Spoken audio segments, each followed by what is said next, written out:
The psychoanalysts, I think, err too much on the side of the subject. They tend to think that too much of you is inside of you and too little of you is outside of you. And part of the reason I believe that is because of my clinical experience. I love the psychoanalysts, man. They're brilliant, they're deep. They grapple with real problems, like with the problems. When people have real problems, and I mean profound problems, they're really profound moral problems. They're problems of good and evil, really. You know, there are things going on in their family that are so terrible that, well, that they're sometimes fatal, you know. Lie upon lie upon lie upon lie for decades and decades and decades. Awful.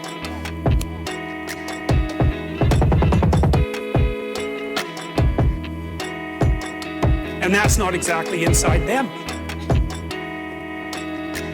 It's out there in the world. And lots of the people that I see, very famous critic of psychology,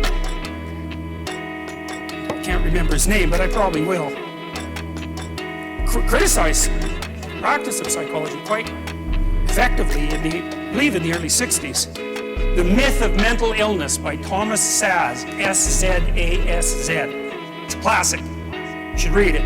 If you're interested in psychology, read it. Like, it's a classic. And he basically said, most people have problems in living, they don't have psychological problems. And so I've experienced, despite my love for the psychoanalysts, very frequently what I'm doing as a therapist is helping people have a life that would work. You know, and you can parameterize that. It's like, what do you need? How about some friends? People kind of like that. How about an intimate relationship with someone that you can trust, that maybe has a future? That'd be good. How about a career that puts you in a dominance hierarchy somewhere, so at least you've got some possibility of rising, some possibility of stabilizing yourself, and a schedule and a routine, because no one can live without a routine. You just forget that. If you guys don't have a routine, I would recommend, like, you get one going, because you cannot be mentally healthy without a routine. You need to pick a time to get up. Whatever time you want, but pick one and stick to it, because otherwise you dysregulate your circadian rhythms and they regulate your mood. And eat something in the morning.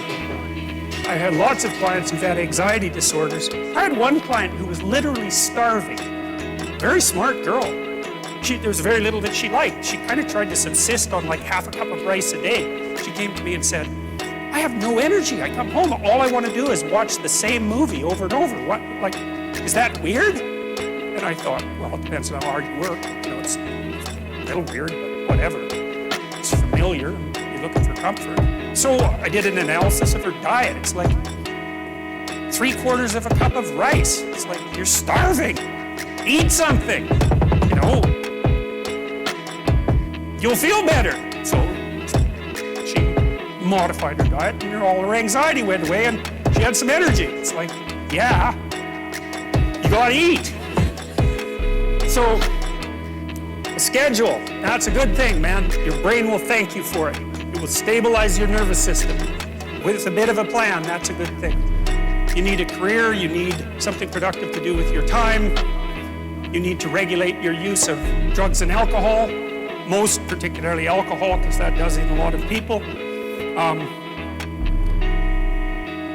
You need a family, like the family you have, your parents and all that. It'd be nice if you all got along, you can work on that. That's a good thing to work on. And then, you know, you probably need children at some point. That's life. That's what life is. And if you're missing, you know, you may have a good reason to not be operating on one of those dimensions. It's not mandatory. But I can tell you that if you're not operating reasonably well on 4, I think I mentioned 6, if you're not operating reasonably well on at least 3 of them, there's no way you're going to be psychologically thriving. And that's more pragmatic in some sense than psychological, right? Human beings have a nature. There's things we need. And if we have them, well, that's good. And if we don't have them, well, then we feel the lack. And so behavioral psychologists concentrate a lot more on that sort of thing. You know, it's practical. It's like strategizing.